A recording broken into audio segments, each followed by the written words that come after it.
That's a good name. What was that?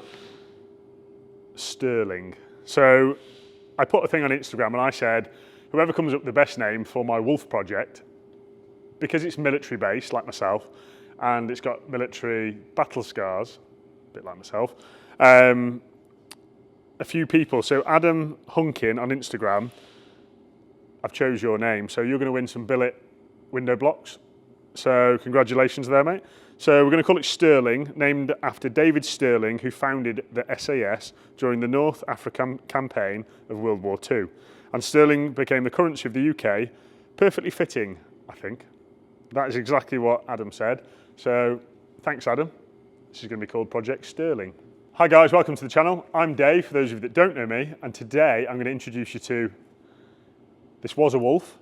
It's now a very crusty chassis that doesn't look very good. It's going to go into our blast booth and it's going to get a new lease of life. I put a bounty out there and said whoever comes up with the best name wins some window blocks. So congratulations, Adam. You've won some window blocks. I will announce that on Instagram later. So Project Stirling, stay tuned guys to see what we do with this in the next few shots.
Dave, what's under the masking tape there?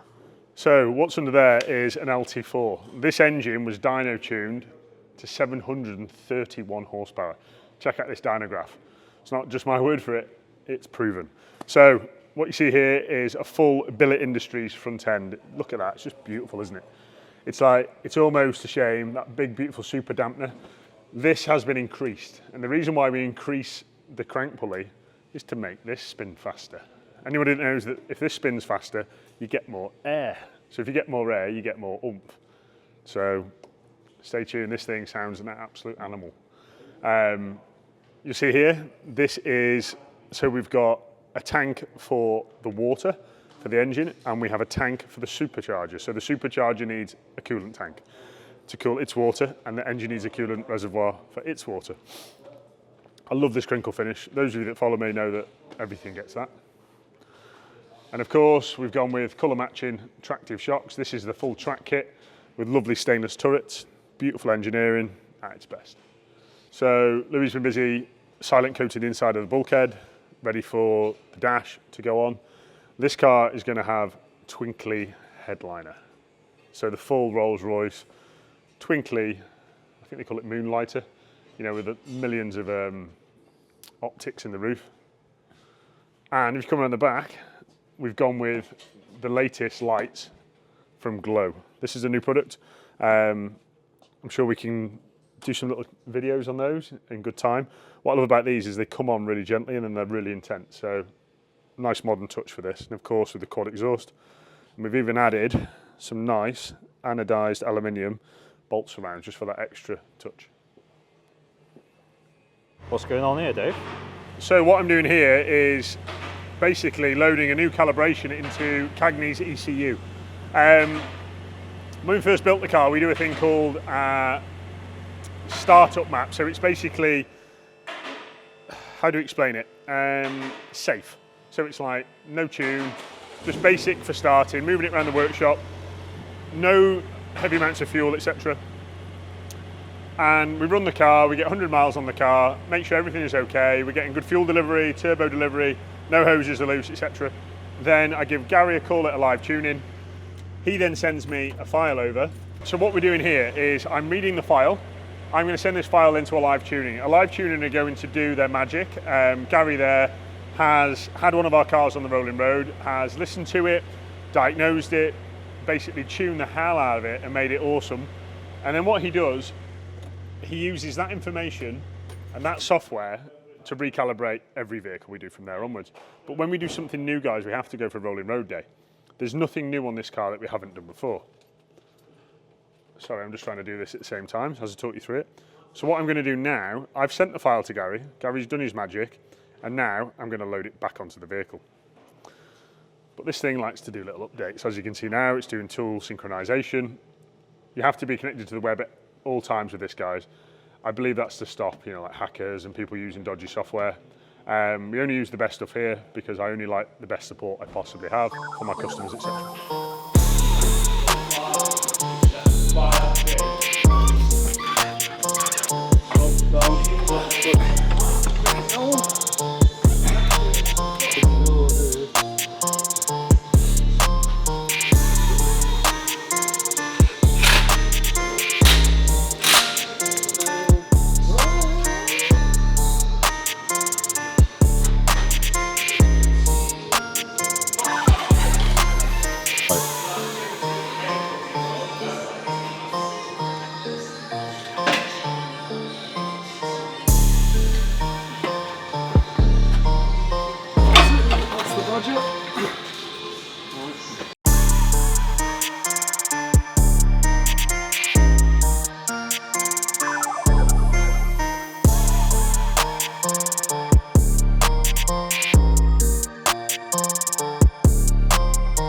So these bolts, or I should say what's left of these bolts should be in a crown wheel. And for those of you that don't know, Defender 110s are very, very problematic doing this. So the bolts come out the ring, they work their way down, they drop into the ring and pinion, and it goes bang. And then when that happens, normally teeth go missing, the back end could lock up. Had a call off this customer the other day, and he said, Dave, the rear diff's very noisy. Any chance you can recover it from a house and fix it? So we brought it in, and what we've replaced it with is a pegged and ATB Ashcroft centre, built by Winchester, of course, and that's going into this. But while it was here, Bruno noticed that the crank seal had failed, oil was dribbling out the telltale gap in between the bellows and the gearbox, so we changed that. He's also changed the front pinion seal and given it a service while it's here. So a little update on little Hilda. So if you want to come in here, you can see what we've been up to. So little Hilda has become snakes of stainless, if you like. So last couple of weeks we've been working all the heating pipes out, coolant pipes out, and if you look under here, because of this alternator is not normal on an M57, we've had to negotiate the pipe work. The pipe normally comes around here, where this alternator is. So now we've changed this. Pete's made a cracking job of this. That splits down, goes into the back of the oil cooler. One branches off to the heater box.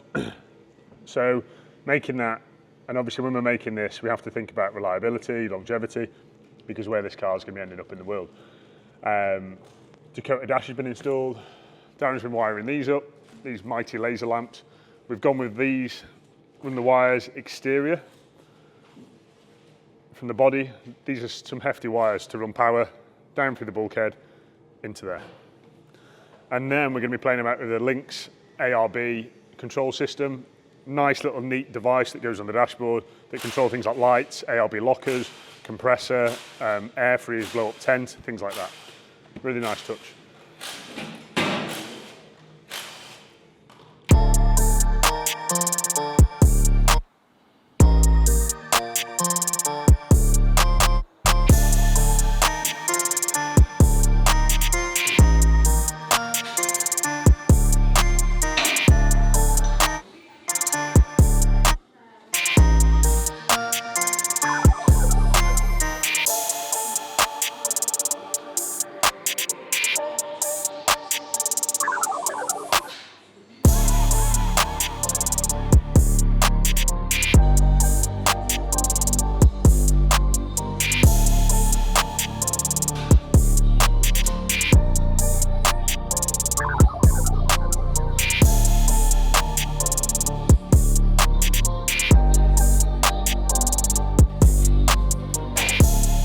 Right, so what you see here, this is a 6.6 litre inner Defender 90. So Fred, who owns this car, is a little bit crazy. So I told him that this is going to be packing over 500 horsepower and a shed load of torque. This car, whatever power it makes, it matches it with like foot torque, and it's like an absolute torque monster. No replacement for displacement monster. Come look at the engine. Look at that Corvette inlet. So this is 6.6 litre, built by the guys Brusier in America. They supplied me this setup, and it is an absolute powerhouse. This is coupled to an 8 HP, the same as what we use in the BMW. Fantastic gearbox, really slick shifts, and just handles the power effortlessly. This is going together, and you'll see outside the existing chassis that was just beyond bringing back to life. So we've given him a brand new Marsland adapter chassis, which allows our mounts to just drop in, 5 bolts either side, bish bash bosh, done. So, Project Dubai. So what we've done here, all the axles have been taken off. We've gone with the new MAER heavy duty. I love these axles, they just look beef. So of course this axle has a lot of tendency because of these Tibus portals. Hats off to Tibus, they've made a beautiful job of these portals. Wouldn't redesign anything apart from the bracing. That's something that we've looked at and improved. And of course we've gone with our AP brake kit. The fronts were still waiting on delivery of the calipers because AP like to take forever. Anyway, we've gone with MAER axles, heavy duty rear anti-roll bar, and of course, the beautiful 2.65 shocks. These are a favourite of ours, guys. They outperformed anything that we used in Morocco. We've currently teamed up with King as well, King Europe. They have provided us some for Mauro's car, so stay tuned for those. We've also gone with new Super Pro bushes, heavy duty rear arms, breathers throughout, anti-bounce straps if this guy wants to jump it, etc. So stay tuned for when we get back on the road. So guys, thanks for watching, and thanks for dropping the comments, and please bring some more positivity to this page, share and like, and send it to your friends. Thanks again for watching.